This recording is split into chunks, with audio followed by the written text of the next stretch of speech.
আসসালামু আলাইকুম এভরিওয়ান, সকলে কেমন আছেন? আশা করি সবাই ভালো আছেন। আমি আলহামদুলিল্লাহ ভালো আছি। তো শুটকি কারি রান্না করাটা অনেকটাই সহজ, তবে খাইতে কিন্তু অনেকটাই মজা। যদি আপনারা অনেক ভাইয়েরা প্রবাস আছে বলে কি আমরা শুটকির তরকারি খাইতে পারি না, বাট রান্না করতে পারি না। শুটকিটা রান্না করা কিন্তু অনেকটাই সহজ আমার কাছে। আমি জানি না আপনাদের কাছে কত কঠিন, আমার কাছে অনেকটাই সহজ। তো কিছু পেঁয়াজ, আদা, জিরা মশলা সব কিছুতে আপনার ব্লেন্ডার করে তারপরে দিয়া এটা কিছুক্ষণ তেলে ভাইজা তারপরে আমি শুটকিটা রান্না করি। শুটকিটা সহ তেলে ভাজি, তবে শুটকিটার থেকে কোনো গন্ধ আসে না। তো ওই শুটকিটা খাইতে আমার থেকে অনেকটাই ফেভারিট লাগে। অনেক আছে মনে করেন শুটকি এমনি গরম পানি দিয়ে ধুয়ে এমনি রান্না করে, বাজে না শুটকিটা ভাইজা রান্না করলে কিন্তু অনেকটাই খাইতে মজা। তো শুটকিগুলো কিন্তু বাংলাদেশ থেকে আমি আসার সময় আমার ননাসে আমারে দিয়ে দিছিল, তাই আমি শুটকিটা নিয়ে আসছিলাম, রান্না করছি।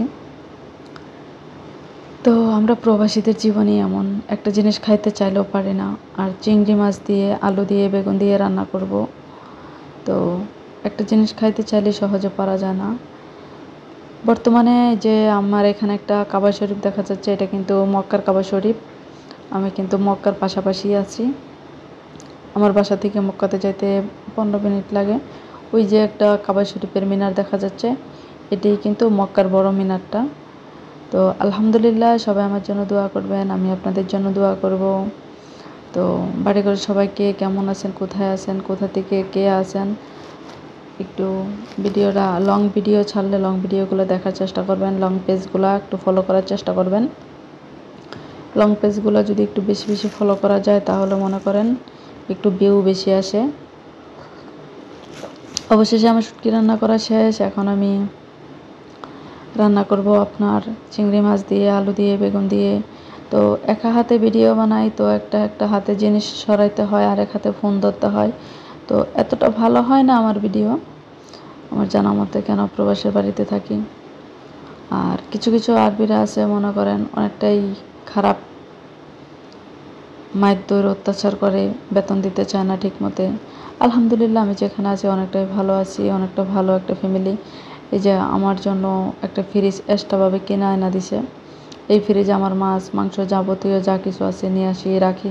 এগুলো হয়েছে যে মাংস, আর উপরের এগুলো হয়েছে যে আপনার মাছ, চিংড়ি মাছ, তারপরে দিয়া পোয়া মাছ বলে বাংলাদেশে। এই পোয়া মাছ আর চিংড়ি মাছ এটাই আমার বেশি ফেভারিট খাবার। তো তাই আর কি আমি ওইটাই খাই। তো আপনাদের মাঝে হালকা পাতলা একটু একটু শেয়ার করলাম, দেখি কে কোথা থেকে দেখবেন। তো যার যার ঠিকানাটা একটু বলবেন না কিন্তু কমেন্টস করতে। তো ভালো থাকবেন সবাই। আসসালামু আলাইকুম। আলহামদুলিল্লাহ আমিও ভালো থাকবো।